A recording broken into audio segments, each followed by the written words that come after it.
Hey everybody, welcome back to the Solo Promoter YouTube channel. My name is Grant. Thanks for being here. This is a quick sort of update to Mac users who use the FG Assistant app.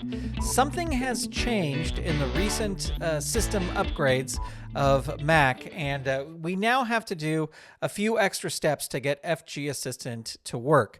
Now, if doing it the old way in my last video, which I will link to, actually it's probably covering my face, the card for the last video I did on this, if that works for you, just keep using that.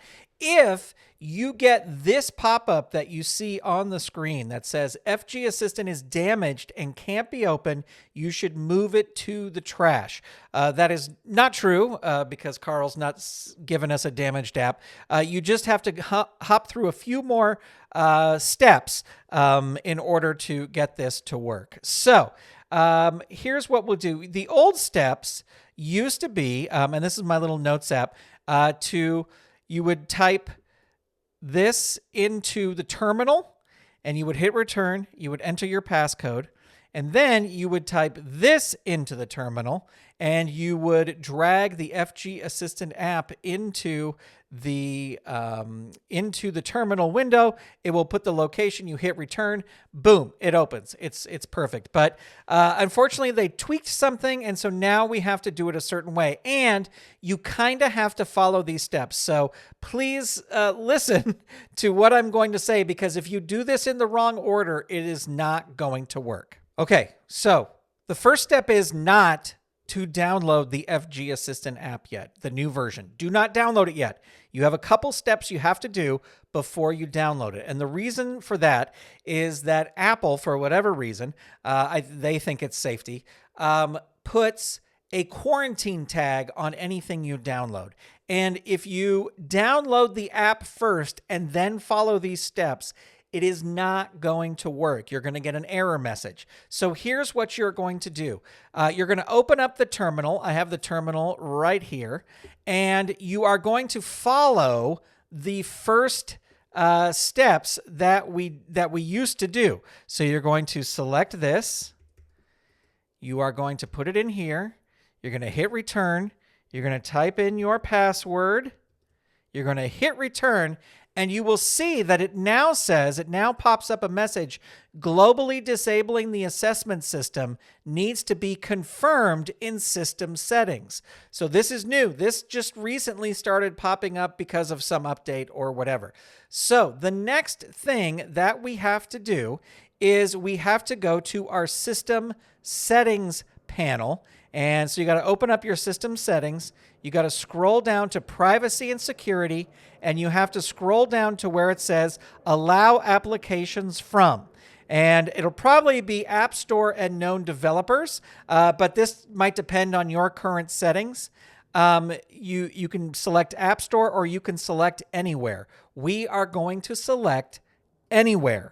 All right. And then it's going to ask you for your password. And then it's going to pop up a little warning, say, are you sure? You can only download things from people you know. And we know Carl. Carl is awesome. So we're going to go allow from anywhere. Once you have done that, now you can download the FG Assistant app. Okay, I have the FG Assistant app downloaded. I have unzipped it, and so it is. It's on my computer, and it is ready to go. And we are going to go back to the terminal, and we are going to do the old step 2 that we used to do.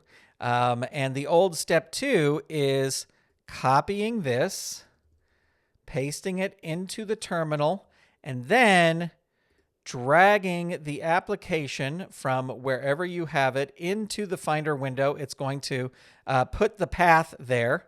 You're going to hit return. Nothing's going to happen right then anyway. But when you go back and you click on FG Assistant, it's going to pop open the little thing that says, are you sure you want to open the FG Assistant app? And of course, we do. But as you can see, I have the FG Assistant app is now loading. It's creating a backup right now, but it is now loading in the back. Then what you can do is once you've done that, if you are concerned about safety on your Mac, I am not a computer expert by any means, but if you're concerned about the safety of your Mac, you can go now back to settings once it's open, and you can change this back to App Store and known developers, or even just App Store, whatever setting makes you feel safe. Now, here's the thing. If you get to the privacy and security tab and the anywhere is not available, you have to make sure that you, in the terminal, do that first step where you type in your, the first step up here, the sudo spctl dash master, all that stuff. You have to do that first, because one of the times I was going to do this and I went, oh, well, I'll switch this to anywhere first, and anywhere was not available. I had to do it in the Twitch thing first. So it's a little bit more of hurdles to jump through, unfortunately, but we still get to use the amazing FG Assistant app on our Macs, and that is awesome. If you have any questions about this, I can't do a ton of troubleshooting, but I will also type out the steps in the show notes, so you can look at them there. And unfortunately, this is a new little hurdle we have to jump through, but we get to use the amazing FG Assistant app if we do that. All right, friends, thank you so much for watching. If you want to know more about FG Assistant, head on over to patreon.com/FG Assistant. It's been a pleasure. I will talk to you soon. Goodbye.